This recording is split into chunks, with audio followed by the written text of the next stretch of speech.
consumer versus manufacturing. We're joined by Patrizio Merciai from Gonet Company to discuss the latest updates. So, firstly, Patrizio, let's talk about the latest data releases from the leading world economies. What can you tell us there?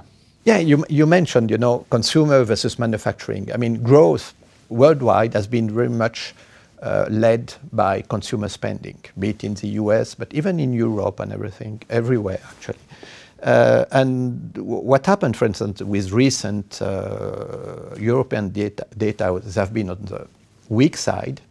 Also had a GDP very recently, a few minutes ago, a bit on the weak side, but the bright spot is actually consumer spending. So we have really the consumer part of the economy much stronger than the manufacturing part.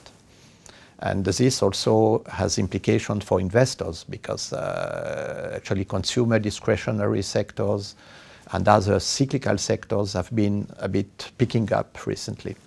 So for instance, in Europe, we had a big disappointment in German factory orders. And actually, people may say it's because of the Volkswagen scam, and actually, no. Actually, it has been much more broad-based. There's a bit of pause in investment, in demand, in production plants, in manufacturing. But the consumer part of the economy is still very strong in Germany and in the rest of Europe. Okay, so if the data is weak in Germany, not because of the emissions scandal, is it purely because of the slowdown in China, maybe? Not even, actually. China is a factor, that's true, and China has been weak, but it's less of a factor probably than many people imagine. And for instance, this is interesting, and I borrowed it from JP Morgan, as you can see. They calculated the correlation in growth between China and the rest of the world. So with other emerging markets, obviously you have a strong correlation, but with developed economies, actually China is not a big factor. It's important for some parts of capital goods industry and so on, but it's not that important. And yeah, since you mentioned China, China is typically in this kind of consumer versus manufacturing.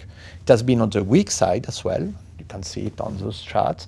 But for instance, they have been just approving the 5-year plan, which is really a long-term, obviously, scheme for the whole economy. And it's really about moving out of manufacturing and to favor, to support consumer spending, to move, let's say, to have a quantum leap in economic development. And it means that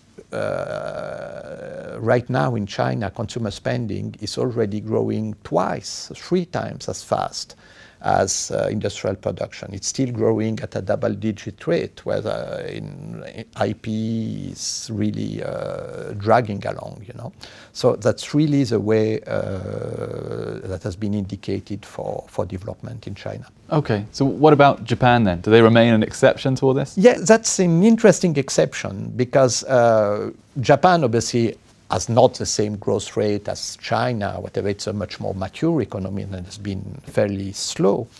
But it's much more balanced, actually. And it's really the only economy in the world where you have strong manufacturing right now. And we had a number of releases of also surveys which have been on decently strong side. And there's a lot, actually, there's a big pickup in fixed investment. So there's a lot of spending now being planned and starting to get underway for technological innovation and so on and so on. And all this is domestic.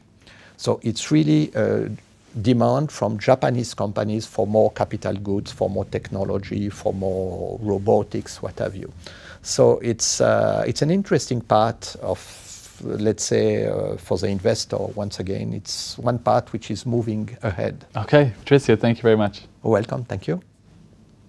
And thank you for watching. Be sure to click back to Dukascopy TV for more updates and exclusive interviews. We'll see you next time.